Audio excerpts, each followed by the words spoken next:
Kalian semua sebenarnya sadar nggak sih kalau di era ini sebenarnya kita tuh ya nggak bebas-bebas amat lah. Simpelnya gini deh, coba bayangin diri lu ada di sebuah ruangan kecil yang setiap dindingnya, atap dan lantainya itu terbuat dari cermin. Pertanyaannya, apa yang lu lihat saat itu? Jelas, lu cuman ngelihat diri lu sendiri.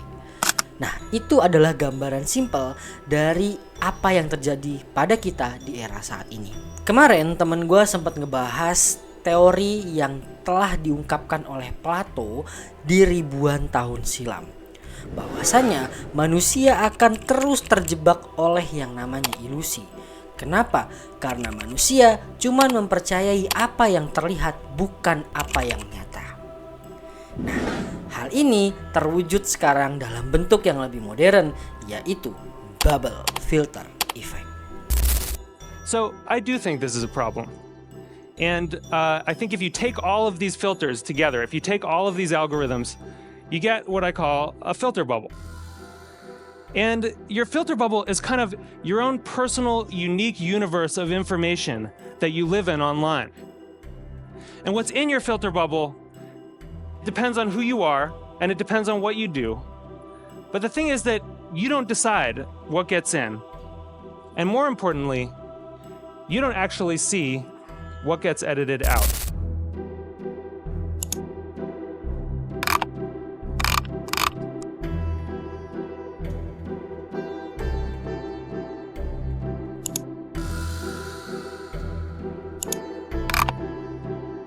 Eli Pariser.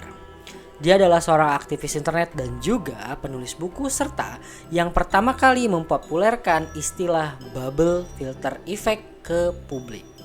Saat itu dia mengatakannya pada seminar TED Talks California tahun 2011. Nah, ia mengatakan bahwa algoritma pada sosial media itu bersifat tidak netral. Yang dimaksud dia adalah algoritma pada sosial media hanya menyajikan informasi yang sesuai dengan preferensi dan keyakinan kita aja, meskipun banyak sudut pandang lainnya. Terus pertanyaannya, bubble filter itu apakah algoritma? Bukan. Bubble filter bukanlah algoritma. Bubble filter adalah outcome dari cara kerja algoritma. Algoritma apa aja yang menghasilkan bubble filter effect? Yang pertama ada recommendation algorithm. Algoritma ini akan mempelajari bagaimana preferensi kalian dan akan memberikan konten yang paling relevan sesuai dengan preferensi kalian. Terus yang kedua ada yang namanya collaborative filtering. Konten ini akan mendekatkan kalian pada sebuah komunitas kecil yang mana orang-orangnya memiliki kesamaan preferensi dengan diri kalian. Terus yang ketiga ada yang namanya content based filtering.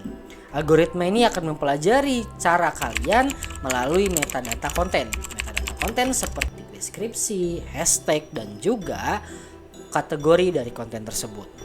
Terus yang paling terakhir ini yang lebih adaptif dari ketiganya adalah reinforcement learning algorithm. Algoritma ini akan mempelajari bagaimana kebiasaan dan pola kalian dengan adaptif dan sangat cepat. Contoh, lu suka nontonin konten-konten berbau politik sebelumnya. Terus tiba-tiba lewat nih konten berbau seksualitas, secara gak sengaja lu nonton. Kayaknya sih lebih kesengaja ya. 2 atau 3 konten lu nonton yang berbau seksualitas, terus lu tutup sosial media lu buka sejam 2 jam kemudian, boom! Explore dan beranda kalian berisikan konten berbau seksualitas mungkin sekitar 80%. Sisanya konten berbau politik tadi. 3 jam kemudian ngacong cokli. Ngacong cokli. Berarti dalam 24 jam bagi 3 8 kali cokli. Ya, di mall lihat apa cewek cantik ngacong cokli. Itu namanya penyakit yang namanya ngacengan. Nah, ini apakah semua algoritma itu bekerja secara bersamaan di setiap sosial media? Jawabannya enggak. Karena setiap sosial media itu punya pendekatannya sendiri untuk algoritma yang mau digunakan. Tapi kenapa algoritma secanggih ini kok berbahaya buat kita? Ya berbahaya jelas. Pertama, masyarakat kita tuh malas buat mempelajari, mencari tahu, dan melihat lebih baik ke faktanya. Masyarakat kita cuma mengkonsumsi dan gak mau cari tahu. Nah, ini yang jadi masalah. Terus algoritmanya cepat, adaptif, dan juga menyajikan apa yang kita lakukan dan mengikuti pola yang kita lakukan di sosial media. Ya udah, makin gak karu-karuan. Terus pertanyaan gue adalah, sebenarnya kita yang mengendalikan algoritma atau lu yang dikendalin sama algoritma?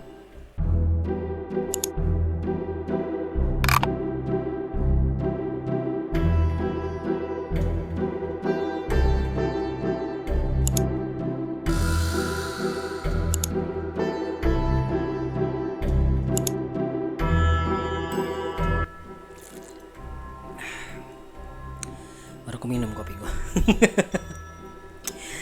This process is not random. Itu yang dikatakan oleh Pariser, bahwa algoritma itu tidak bekerja secara random untuk menghasilkan konten-konten yang sesuai preferensi kalian. Algoritma akan menggunakan 3 tahapan struktural. Yang pertama, ia akan mempelajari preferensi kalian dulu. Terus selanjutnya, dia akan menyesuaikan konten-konten yang sesuai dengan data preferensi kalian tadi. Dan yang terakhir, dia akan mengadaptasi pola penggunaan sosial media kalian. Nah, nanti akurasi dari preferensinya akan sesuai dengan data-data tadi. Hasilnya, media sosial secara nggak langsung membentuk bubble-nya sendiri sesuai dengan preferensi yang kita buat. Ending akhirnya adalah kita bukan cuma jadi korban dan terjebak di dalam algoritma, tetapi kita juga yang membantu algoritma untuk menjebak diri kita sendiri. Oke, mari kita lihat perbedaan dari kedua sosial media yang ramai ini dipakai, TikTok dan juga Instagram. Ada pendekatan yang berbeda di sini dan ada perbedaan algoritma yang digunakan. Yang pertama dari TikTok. Algoritma pada TikTok lebih didominasi pada content based filtering dan juga reinforcement learning algorithm. Yang mana tujuan utamanya adalah menciptakan hyper personalization. Artinya, lu akan terus-terusan menemukan konten yang paling relevan buat lu meskipun lu belum pernah follow konten kreator ataupun akun tersebut. Simpelnya gini deh, di TikTok konten-konten yang mudah viral adalah karena engagementnya tinggi dan lu nggak perlu followers banyak untuk bisa viral. Lu coba dan lu perhatikan deh. Terus yang kedua di Instagram. Instagram itu dominasi algoritmanya adalah content based filtering dan collaborative filtering. Karena Instagram lebih berfokus pada hubungan sosial antar penggunanya. Simpelnya, lu nggak akan bisa dapat engagement tinggi pada konten lu kalau followers lu cuma segini. Kalau followers lu ribuan, puluhan ribu, maka konten yang lu naikin engagementnya akan naik. Berbeda kan dengan TikTok tadi. Makanya di Instagram lu gak akan mudah viral kalau followers lu secuil.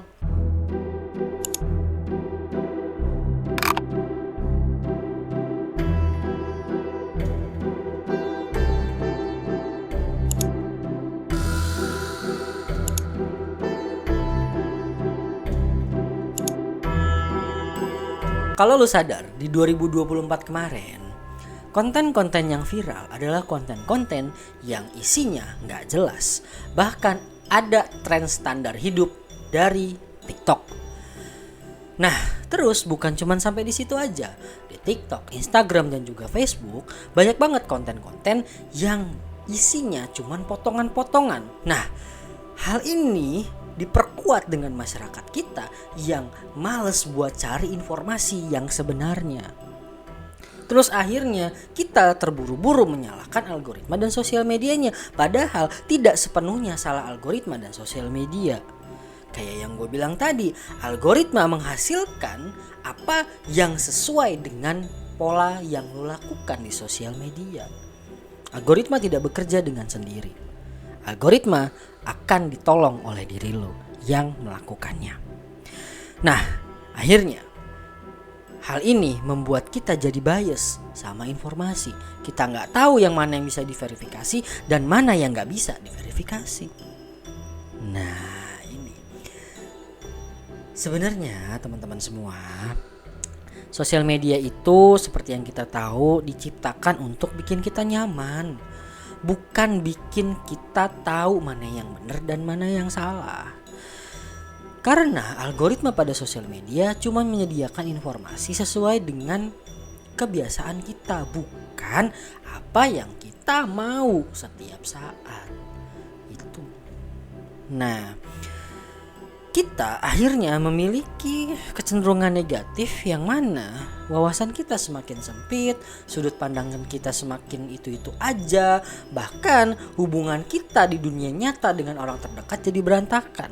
Banyak sampelnya yang akhirnya gara-gara ngikutin tren-tren viral di TikTok jadi rugi di kehidupan nyata. Nah, ini kan jadi masalah. Terus kalau kita ngomongin soal negatifnya terus dari tadi, sebenarnya ada nggak sih cara ataupun strategi mitigasinya biar kita bisa keluar dari zona ini? Ada. Dan itu semua dimulai dari diri kita sendiri. Yang pertama, lu harus memverifikasi apa yang mau lu konsumsi. Bukan cuman ikut-ikutan apa yang algoritma kasih. Yang kedua, kurangin waktu tonton layar lu biar lu gak sering-sering nih terekspos sama hal-hal yang jelek. Lakuin hal-hal di dunia nyata lu, kegiatan yang lebih positif, jangan cuma di dunia maya. Nah, yang ketiga, lu bisa lebih berpikir kritis atas informasi ataupun konten-konten yang masuk ke sosial media lu. Yang keempat, berpikirlah kenapanya, bukan berpikir ini sesuai dengan perasaan dan keyakinan gue saat ini. Dan yang terakhir, jangan nyebarin konten ataupun komen di kolom komentarnya kalau lu gak paham isi dan konteks dari konten tersebut. Mikir dulu baru komen, mikir dulu baru share. Nah ini ya, oke. Mungkin itu aja dari gue, karena memang kita sejatinya udah terjebak di dalam algoritma ini. Dan tinggal gimana caranya kita mau keluar atau enggak. Sosial media itu seperti pedang bermata dua. Kalau lu gak aware, lu akan kalah. Tapi kalau lu aware, lu akan bisa mengendalikannya. Ingat, pilih dan pilah konten sesuai dengan apa yang bikin lu berkembang, bukan apa yang bikin lu hilang dalam sekejap mata di sosial media. Selamat malam, see you in the next video. Jangan lupa ngeluh hari ini. Bye.